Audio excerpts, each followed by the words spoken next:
নমস্কাৰ এডিচেট অসমলৈ মই সকলোকে স্বাগতম জনাইছোঁ আজি মই পৰিমিতিৰ দ্বিতীয় পাৰ্টটো লৈ আপোনালোকৰ মাজলৈ আহিছোঁ আজি ভিডিঅ'টো খুবেই ইণ্টাৰেষ্টিং হ'ব আপোনালোকে প্ৰথমৰ পৰা শেষলৈকে চাব তেতিয়াহ'লে আহক আৰম্ভ কৰোঁ আজি প্ৰথম অংকটো লৈছোঁ এটা আয়তৰ দীৰ্ঘ আৰু প্ৰস্থৰ অনুপাত 2:1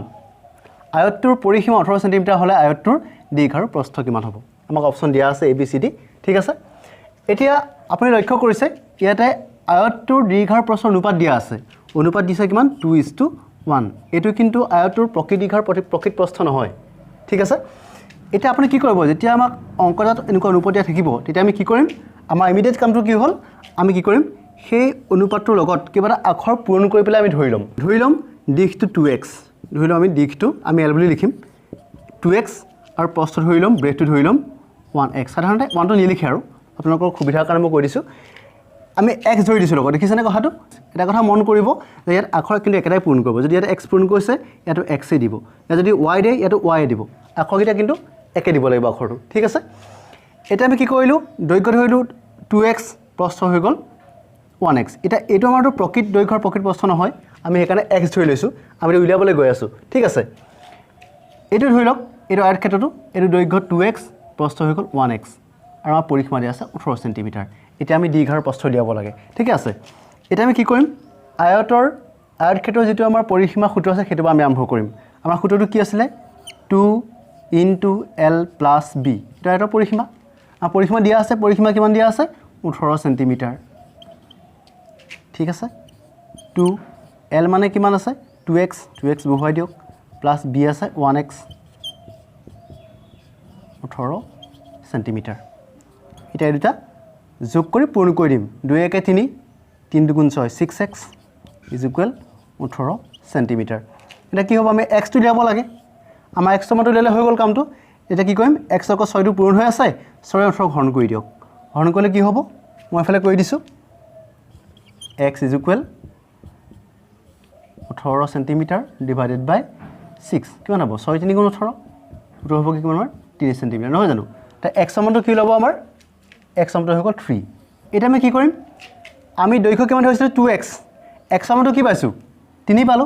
এটা প্ৰকৃত দৈৰ্ঘ্যটো কি হ'ব এখিনি লিখি দিছো তে l = হ'ব 2 * 3 কি হ'ব এটো 2 * 3 সেন্টিমিটাৰ = হৈ গ'ল 6 সেন্টিমিটাৰ হৈ গ'ল আৰু প্ৰস্থ কিমান হ'ব প্ৰস্থ ধৰিছিলো কিমান 1x 1 b = 1 * 3 সেন্টিমিটাৰ কিমান হ'ব 3 * 3 সেন্টিমিটাৰ তেতিয়া আমাৰ কোনটো শুদ্ধ হ'ব 6 সেন্টিমিটাৰ 3 সেন্টিমিটাৰ ক'ত আছে এটো নহয় জানো আমাৰ কি হ'ব 3 সেন্টিমিটাৰ 6 সেন্টিমিটাৰ দিয়া আছে গতিকে আমাৰ অপচন সি টো শুদ্ধ হ'ব আশা কৰিছো আপোনালোকে অংকটো বুজি পাইছে এবাৰ হওক আমি দ্বিতীয় অংকটো লৈছো এটা দিছে এটা আয়তৰ দিশ 6 সেন্টিমিটাৰ আৰু কালি 3 সেন্টিমিটাৰ স্কয়াৰ এটা আয়তটোৰ প্ৰস্থ কিমান হ'ব আমাৰ আয়তটোৰ দিশ দিয়া আছে আৰু কালি দিয়া আছে আমি এটা প্ৰস্থ লিয়াব লাগে ঠিক আছে এটা চাওক এটা আয়তৰ কালি এটা সূত্ৰ আছে আয়তৰ কালি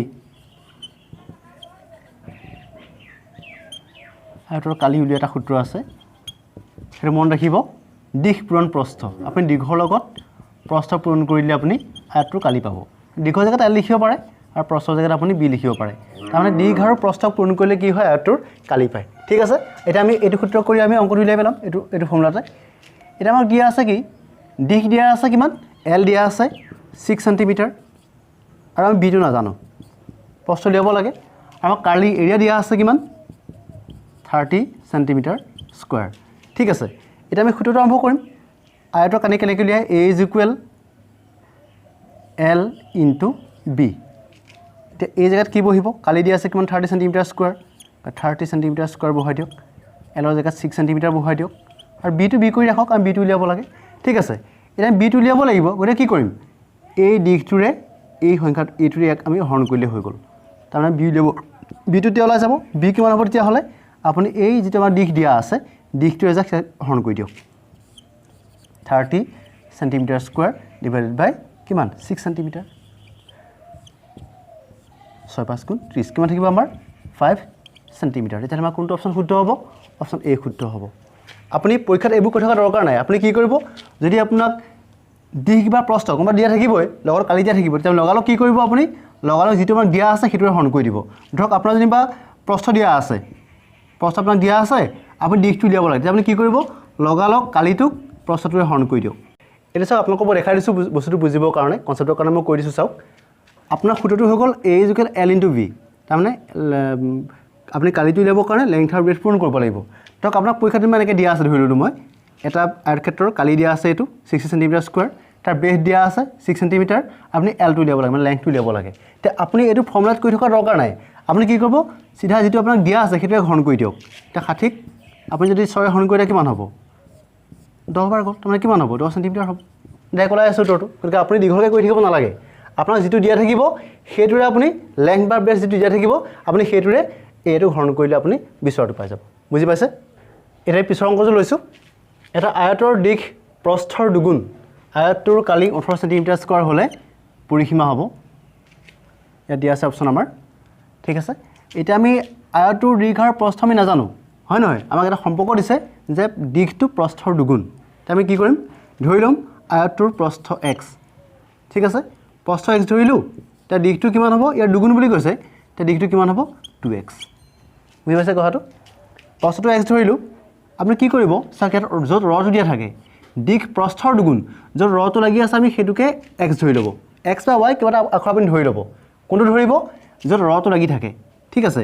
দিশটো প্ৰস্থৰ দুগুণ বুলি কৈছে কাৰণ দিশটো প্ৰস্থৰ ওপৰত নিৰ্ভৰশীল হৈ আছে সেইকাৰণে আমি কি কৰিছোঁ প্ৰস্থটোক x ধৰিছোঁ তেতিয়া দিশটো হ'ব 2x ইয়াৰ দুগুণেই ঠিক আছে এতিয়া আমি কি কৰিম আমাক কালি দিয়া আছে আমি কালি সূত্ৰত অংকটো আগবঢ়াই লৈ যাম এতিয়া কালি কি হ'ব আয়তটোৰ কালি দিয়া আছে 18 চেণ্টিমিটাৰ গতিকে কি হ'ব আয়তৰ কালি কেনেকৈ কৰে দিশ পূৰণ প্ৰস্থ আমি চমুকৈ ক'বলৈ চেষ্টা কৰিছোঁ 18 চেণ্টিমিটাৰ স্কোৱাৰ এতিয়া পূৰণ কৰিম 2x লগত x পূৰণ কৰিলে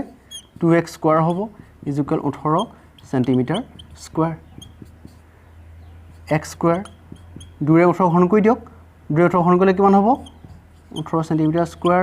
বাই 2 কিমান থাকিব 9 নহয় জানো 9 চেণ্টিমিটাৰ স্কোৱাৰ থাকি গ'ল এতিয়া x কিমান হ'ব x হ'ব কিমান চাওক 9 বৰ্গমূল ল'ব লাগিব x স্কোৱাৰ মানে 9 চেণ্টিমিটাৰ স্কোৱাৰ এতিয়া বৰ্গমূল কিমান হ'ব 9 বৰ্গমূল 3 চেণ্টিমিটাৰ হৈ গ'ল ঠিক আছে আমাৰ x টো পাই গ'লোঁ চাওক এতিয়া তেতিয়াহ'লে x মানে কি b প্ৰস্থটো কিমান আহি গ'ল তেতিয়াহ'লে আমাৰ প্ৰস্থ আমি x ধৰিছিলোঁ কিন্তু x মানটো পালোঁ 3 চেণ্টিমিটাৰ মানে কি পালোঁ b হ'ব 3 চেণ্টিমিটাৰ আৰু l কিমান হ'ব l টো প্ৰস্থৰ দুগুণ l টো b ৰ দুগুণ b হৈ গ'ল 3 চেণ্টিমিটাৰ তেতিয়াহ'লে l কিমান হ'ব ইয়াক দুগুণ কৰি দিয়ক 3 দুগুণ 6 এতিয়া l কিমান হ'ব l টো 2x ধৰিছিলোঁ 2 * x x মান কিমান পাইছোঁ আমি 3 চেণ্টিমিটাৰ কিমান হ'ব এইটো 6 চেণ্টিমিটাৰ হ'লনে এতিয়া পৰিসীমা ল'ব লাগে এতিয়া পৰিসীমা সূত্ৰত অংকটো কৰিলে হৈ গ'ল পৰিসীমা কি আছিলে আমি এইখিনিতে কৰিছোঁ পৰিসীমা কেনেকৈ উলিয়াই 2 * l + b 2 l ৰ জেগাত কি আহিব 6 চেণ্টিমিটাৰ প্লাছ b জেগাত আহিব 3 চেণ্টিমিটাৰ কি হ'ব এতিয়া 2 6 3 9 এইটো পূৰণ চিন আছে ব্ৰেকেট মানে পূৰণ চিন 9 চেণ্টিমিটাৰ কিমান হ'ব তেতিয়াহ'লে 2 × 18 চেণ্টিমিটাৰ ঠিক আছে আমাৰ অপশ্যন কোনটো শুদ্ধ হৈ পৰিছে অপশ্যন এ শুদ্ধ আশা কৰিছোঁ আপোনালোকে অংকটো বুজি পাইছে ধন্যবাদ